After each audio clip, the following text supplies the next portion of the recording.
Hey guys, welcome back to the channel. So here's another combo video for you guys today. This one's on Lair of Darkness. So I really apologize this came out so late. I've been meaning to get this out for you guys. But you know how it is with the whole pandemic that we're dealing with. I'm just so busy and I got a lot on my plate right now. So trying to get my priorities straight. But that being said, I'm still going to try to do my best to get plenty of content for you guys and just kind of like, just help you guys out, play the game and all that good stuff. So as always, I'm only going to do 2 test hands. Lair of Darkness is a form of control deck, so not really much to really explain about it, just the fact that it's a back row heavy strategy. But I'm just going to give you guys a general idea on how the deck actually plays. So just let me go and finish up shuffling here and we'll be set. Alright, so let's see what our opening hand looks like. Okay, we got Lilith. That's actually an amazing start. Ooh, Arima too, so that's perfect. Always got to have Arima. Jurigato, Artifact Scythe, and Artifact Sanctum. So I know by itself this hand doesn't look like much, but there's actually quite a lot I could do with it already. So for starters, you're going to go ahead and discard your Arima. Definitely got to search out that Lair of Darkness card. That way you can have it at the ready. Alright. Next up, we're going to go and activate the Lair of Darkness, and then we're going to normal summon Lilith. So, you normal summon Lilith. It's your choice if you want to go and tribute out the card now. That way you can get one of your free traps. So let's go and do that. We'll go and have Lilith tribute herself. And that's already going to be like one tribute so far with Lair of Darkness's effect. So, let's see. I'll go and, since I already have Artifact Sanctum in hand, I'm going to go and pick out 2 of my back to the fronts. And in all honesty, I think I'm going to go with, actually, you know what, better yet, instead of going with back to the fronts, only because I can easily get it guaranteed, I'm actually going to go and pick out all 3 copies of Trap Trick. So, yeah, we'll pick out our Trap Tricks. Here we go. So yeah, 1, 2, 3. You reveal them to your opponent. Of course, he's going to pick one at random, but either way, you're going to get a trap trick guaranteed. Since, you know, thanks to Lilith's effects, none of the traps have to be different names, so we'll just pick one at pure random and then just have that set. And the rest just go back to your deck. And the reason why I went with Trap Trick is because, again, I can easily get back to the front guaranteed, or if I needed to, I can get Heavy Storm Duster.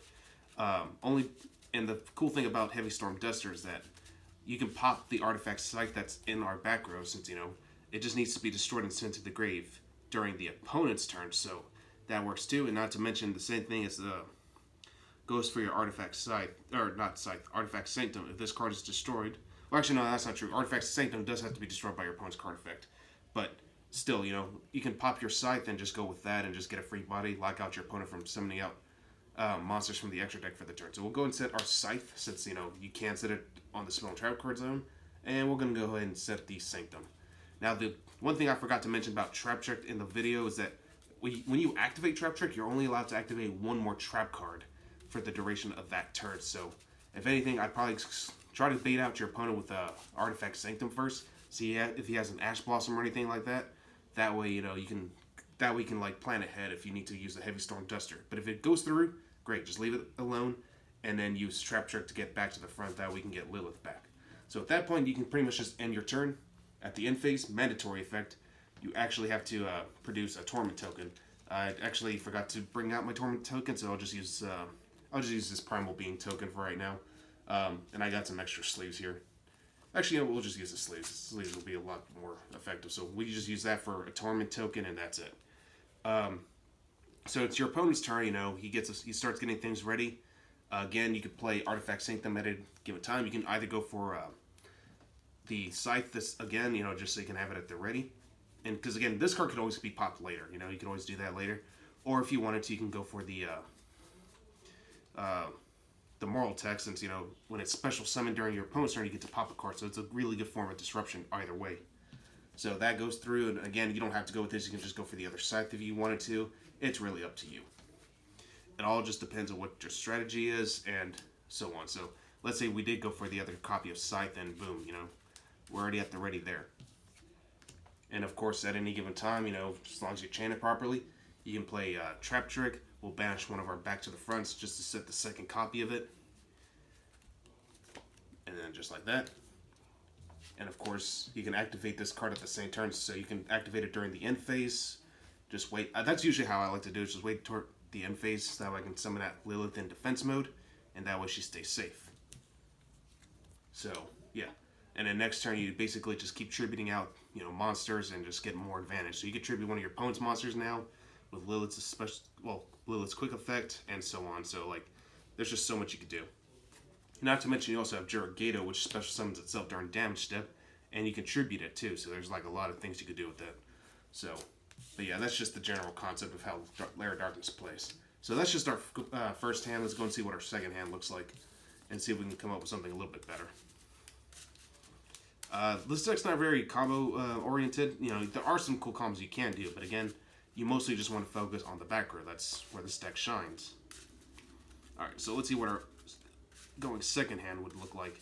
Now, that's why I run Super Poly in the main deck too, because in case if I am forced to go second, Super Poly is just really good for breaking boards, so. But yeah. Alright, let's see what we got.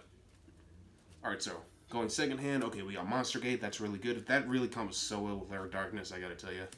Okay, Tour Guide, the alternate art. Perfect, Lair of Darkness. Lost Wind, and Artifact Sync. Okay, so this is actually a pretty solid hand overall. So, you know, your opponent goes first, he establishes a board, and then your turn finally comes up. Okay, we draw one card, it's a Lair of Darkness. That's fine. So, with this, I'll probably go ahead and activate the Lair of Darkness, just so that way it's at the ready. And if your opponent has some form of problematic monster, I would just say play the Monster Gate. Just tribute out that monster, and then just like mill until you can find a monster that can be normal summon. So we got Trap Trick, another Lair of Darkness. Oh dang! So this is literally our only other copy of Lair of Darkness that we could use. So that sucks. And it's a good thing I didn't play Lair of Darkness, because I would not have been able to draw any other good monsters. Okay, Foolish Burial. Oh, this is getting scary. Super Poly. Okay, so we got Darkest Diabolus. So since it is a monster that can be normal summoned, we can just special summon that out. So, but yeah, we lost both copies of Lair of Darkness, so we have to make sure this one stays on board at all times now. But in retrospect, that's actually not too bad, honestly, since, you know, we haven't used his effect yet. There's still quite a bit I can do. I'm going to go and activate the Allure of Darkness, since by now I'll probably already have access to more of my monsters, so let's see what we draw into.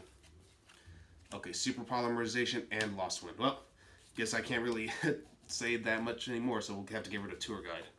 But that's fine. Your opponent will probably still have monsters on board, and since everything's going to be dark, you could use Super Poly at this point on. I pitched the Lost Wind just because, you know, I already have one in hand. And let's say he had like 2 monsters or even 3 monsters, you know, again, depending on the matchup, he'll probably have like quite a few. So, but if anything, we'll just say he had like 2 dark monsters. Since again, Lair of Darkness turns everything to dark, you fuse them, make Starving Venom Fusion Dragon, just like that. So now we got 2 beat sticks, and we still got 2 traps at the ready. Oops. So you probably just set these 2 down, and then just enter your battle phase. Attack, attack. If you wanted to use Darkest Diabolus effect to rip a card out of your opponent's hand, you could. So you just tribute that, and then just like rip a card out of your opponent's hand, and then just end your turn, end phase effect. Boom, got 2 tokens. So, like, there's quite a bit you could do right there. Again, I lost most of my monsters, or most of my Lair of Darkness copies already, so I'm only down to 1 left. Now, if you wanted to, if something like that happened, if anything, I would suggest going to Barricade Board Blocker early on, or as early as possible, so that way this card stays protected.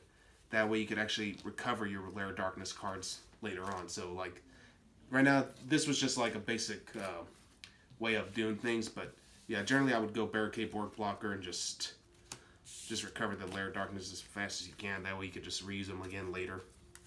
But that's generally it. There's really not much else to say about this deck that already hasn't been said before. So, yeah, hopefully you guys enjoyed this video, and as always, I will catch you guys again next time.